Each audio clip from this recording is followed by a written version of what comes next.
Hello there, Qckslvrslash, and today we have a game courtesy of the Purple Smurf in the Tier 10 American destroyer, the Gearing. And the Gearing is the only Tier 10 destroyer I currently have. I've got all the Tier 9s, but for some reason I just never finished the other ones off. And, well, Purple Smurf respec'd his Gearing when the stealth changes occurred. I did not. So what he changed is, as you can see, he added RPF. And you're going to see one of the ways RPF can be useful at the start of a match and just how it can affect a battle. I personally won't ever run it because I prefer some of the other skills instead, but for the captains out there who like it and use it right, it can be a useful tool. And especially at the end of the game, when you're trying to make those critical decisions, when it's like one-on-one or one-on-two, knowing where the closest ship to you is can be useful because it allows you to escape if you need to. Now, you can see Purple Smurf is going in towards Bravo. He's almost got his torpedoes ready, and, well, obviously the closest ship on the enemy team is pretty much straight south of him. And that's what you'd expect. Start of the game, it's just going to be whatever closed the fastest. And in most cases, that's going to be a destroyer. But he's going to do what I would do. And you could argue that some of this is based on seeing where that RPF indicator is throwing these torpedoes. But at the same time, it is a luck chuck, and all I would do in this position is fill that bay with torps anyways. So some people would argue, oh, it gave unfair information, but at the same time, you just kind of guess where ships are going to be. And everyone knows my favorite thing to do is to throw the torps straight for edges of land. And they've got a Z-23 here who is looking like they might be in trouble, and a rune. So a couple targets appearing that could eat torpedoes, and that Z-23 looks like he's going to eat one. There it is.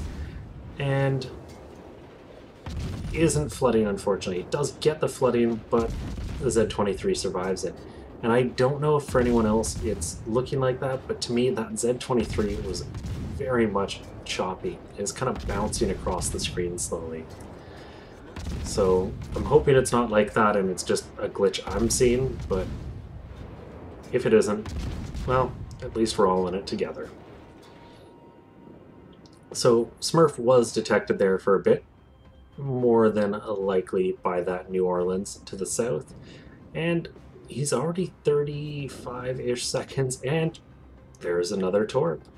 Way in the back, probably, if I had to guess, that rune, and the health looks about right. So you can see what some early well-placed torpedoes can do.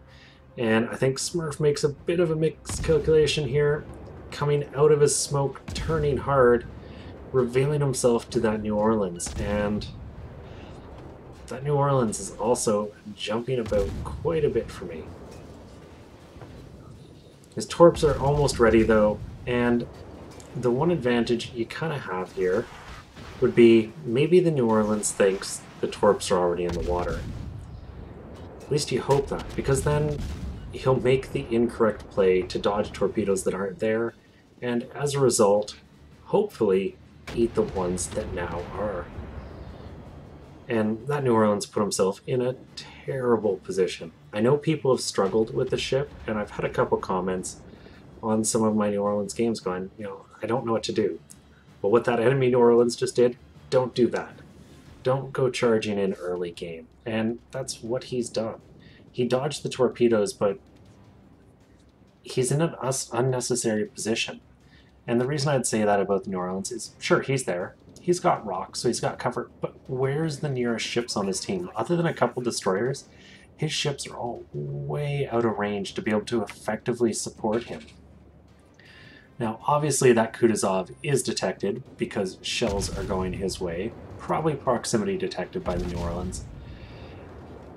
But, man, just a silly move, and What is with this Z-23 backing up? I really hope Smurf gets him with one of these volleys. Excuse me. Maybe I'm allergic to stupidity. Maybe that's what it is. I'm never sure what it is with people in World of Warships that always seem to think just backing up is the smartest thing to do.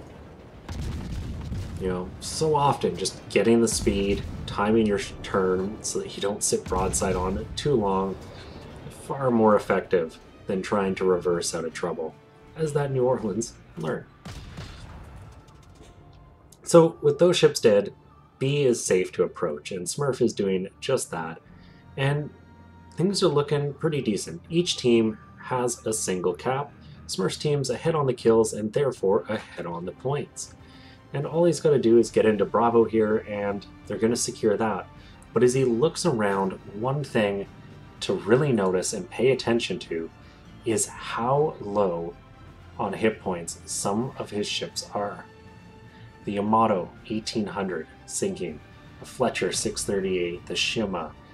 The Ognivoy's got a little more health, but there's a lot of very low health ships. So while things look very good, they really aren't. And a lot of ships can disappear very quickly when they're on those kind of hit points. These are important things to be looking about and paying attention to throughout the match, just so you know what can happen with the game, and you're not expecting support from ships that, quite frankly, can't give it. This Fletcher is going to have to play very passively. That Shima, it's just going to run this whole battle, throw torps when it can. So when you know those things and pay attention to those things, you're much more likely to keep yourself from getting into trouble. Now RPF, obviously giving Smurf a bit of an advantage here.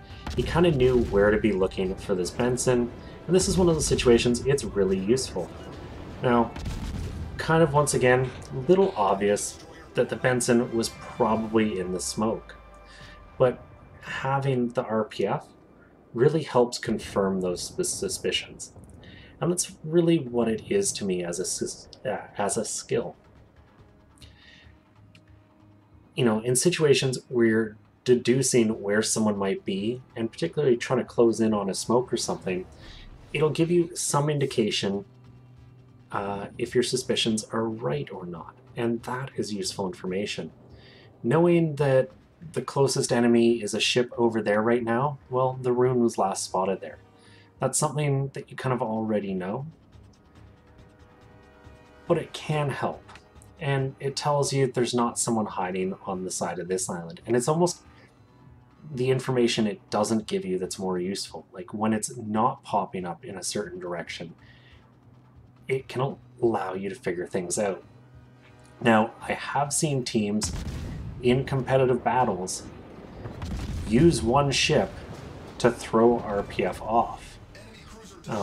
There's been some situations in ranked and such where one person will intentionally get closer quicker to draw RPF to them, and then go one direction to try to make a team believe that the entirety of the enemy team's going that way, or that they're at least making a push, when in reality it's one ship. And you can kind of draw firepower away in that sense. Now, this isn't a random battle thing because there's just too many ships. There's always going to be ships kind of everywhere at the start of the battle. But in smaller competitive formats, it's kind of a neat / tricky way to get around people using RPF or over-relying on it for information. The only real useful information in this game is when you have a ship spotted visually. If they're not visually spotted, you don't know where they are yet. You can assume and deduce, but then you're making plays based on guesses. And you can see Smurf's team, he's got 3 kills. He's done 50,000 damage, taken out a couple destroyers and a low health rune. And his team is decently ahead. Well, they were. They just lost their turrets, and that gap closes. And things can get out of hand very quickly in World of Warships. And it just goes back to that early comment about look how low some of these ships are on health. You've got 3 destroyers pushing in towards their fleet. The Shimakaze, that Fletcher, they're 1 hits. The Ognivoy, single volley, 2 at most. And that's how things can go bad really quick. And you can see that Khabarovsk just slipping through the torps, and he's obviously going to be Smurf's next target. And the Cab is a deadly ship. Fortunately, Smurf has his smoke available, and there's someone else to spot that Cab as he shoots his guns. So he gets some good volleys in, but the ship disappears behind the headland before he has a chance to finish him off. He did get a torpedo into something else, and it looks like he's got flood, or maybe it's that fire on the Cab that he lit is still going, but Smurf's working on this Tirpitz, and it's a great ship to go down. He's spotted, he's right there, closing in. You can see Smurf backing away, opening up that dead range, because the last thing you want is that Tirpitz to see you hard spotted in close. That's a quick way to wind up out of a match, and kind of like I was saying, his team just evaporated. All those destroyers got finished off, so now it's just Smurf and a pair of battleships versus 5 battleships. And stealth is definitely going to come in handy here. You can see the Tirpitz burning and the guns going to work, finishes him off, comes out of his smoke unfortunately, and right there is a Montana. But he manages to get far enough behind the land that Smurf's no longer spotted. And one thing I'll actually comment on, as I meant to at the start, these are very typical games I've been getting. We've got 5 battleships, 5 destroyers, and 2 cruisers. I don't know what it is right now, but anytime I've hopped into high-tier ships, I'm getting that exact matchmaking. And it's kind of odd. I would expect, you know, a few more cruisers to be filling out. Especially with, you know, the French ships not being that old, people probably just getting to them. And just cruisers generally being a very fun class to play. Now, the Montana launches his planes, Smurf instantly slams the brakes on. No sense going around the headline when you're spotted. The Gearing's got some decent AA, made even better because Smurf is running the defensive AA mod. Gets rid of the planes, he's no longer spotted. The Montana is 3 kilometers away, and Smurf is playing this cautious, and you have to be careful when you're doing this, because the last thing you want is, you know, a battleship to get spotting over a piece of land and to just end you when you're sitting still. Now it looks like he's just kind of biding his time, waiting, trying to give that Montana time to make a decision. And he's got a Tirpitz in a pretty decent position, though I don't think he'd have the correct lead to get hits in. And he makes the safe play. He turns off, he's getting out. And in the meantime, well, the enemy team took out one of Smurf's other battleships. So if this were me, I would go straight to that friendly Yamato, lay a nice fat smoke screen for him, and then just be out there spotting, throwing torps. I think that's kind of the best role, and Smurf may be doing that, but he also may be just trying to get the distance to properly lead this other enemy Yamato for torps. So it's hard to say because for whatever reason, in replays, when you lock onto things with your torpedoes active, they just don't seem to paint. But he gets enough of an angle, he throws his first set, and his second set any second here, but there's no smoke yet. And I kind of think that was a bit of a misplay. A nice big long wall there for the Yami to sail into would have been amazing. Now he is turning about, and maybe what Smurf figured is because Blue Mooly here is backing up, it's better to lay the smoke on top of him. But either way, he is heading towards his ally, and there is the smoke. So he does care about his teammates, he's looking out for them, and looks like he just decided it was better to lay it closer rather than in front. And it couldn't come too soon because the enemy ships are starting to close in. One of them gets finished off, and now it's 2 on 3, and you saw Smurf did land 1 torpedo there. And he's got this friendly Yamato pretty well caked in, but the Yamato is still backing up. And that could just spell disaster. All those enemy battleships have to do is get like 1 spotting plane in the air that can see right over the top of the smoke, and Blue Mooly is eating damage. He is, however, slowing up, it looks like, so maybe he's going to pull forward. And this is really where now getting out in front of that smoke and getting the spotting is going to come critical. And it's going to be tricky because you can see that Tirpitz was pushing down. He's tapping on the map going, here's who I'm going to spot first. You know, he was tapping right where the Tirpitz was, try to give the Yamato a chance, and oh my god, the Tirpitz appears inside hard detection range, and well, torpedo showdown. The gearings are a little better than the Terps, and the gearing is maneuverable. He gets hard over, the engine gets taken out, which I think helps him slow down, and he dodges it. His detection is just out of range of that enemy Tirpitz, so Smurf is going to get away. He's now spotting the enemy ships for his friendly Yami, who is safe behind this wall, slowly retreating. And the big thing you'll notice is the enemy team, when they got the advantage, never went for the cap, so Smurf's team's really still way ahead on points. And this is perfect for Destroyer Captain because even if Blue Mooly goes down, it doesn't matter.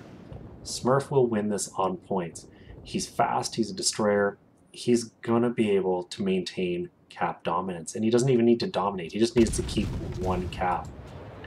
And you can see he decides, I'm going to put my guns to work. He's got 144,000 damage and the Kraken, but might as well try to milk a little more out at the end of the battle.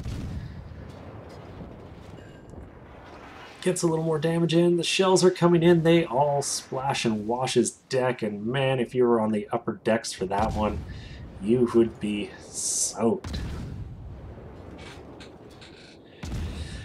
And at this point, just keeping the land between him and those enemy ships, trying to light the fires, and just get more damage in.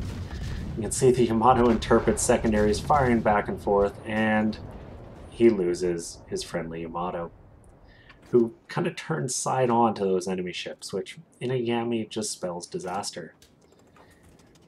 The caps are still his, though. Neither of those battleships are in any kind of position to quickly get into a capture point, so just open the range, throw torps towards edges of land, you know, prevent them from getting into the caps, and this game is on lock. And it's always funny looking into chat after the fact. Most importantly, don't die. Well, he's dead.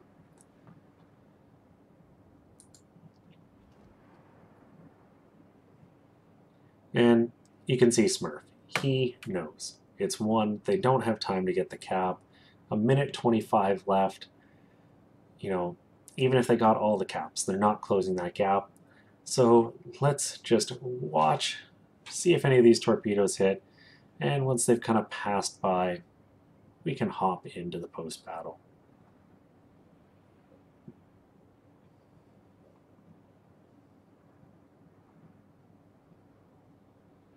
Well, they're not going to hit the Tirpitz, and thinking it's safe to say they're not going to hit the Montana because they've kind of gone past that island.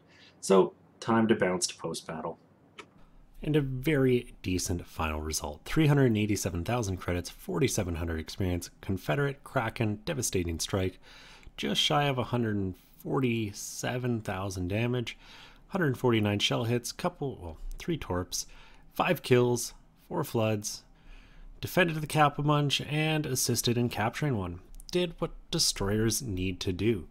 Got assisting damage in, finished off some lower health targets, hunted the enemy destroyers down, and then just kind of played a smart, passive game as the team imploded around him. But they were ahead on points, and he didn't make any silly plays that cost him his life. And that's what you have to do late game in a destroyer. And destroyers are amazing late game. They're one of the ships that you really have to be careful with early on to make sure you don't throw yourself away. And, well, Smurf didn't, and as a result, had a great little game. 2,382 experience, top of team. It's never really a surprise when you have a Kraken. And you can kind of look at the rest of his team.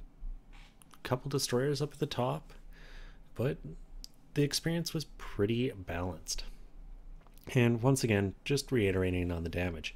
You know, the Benson, the Z52, not tons of damage to them, but it's important to get rid of them.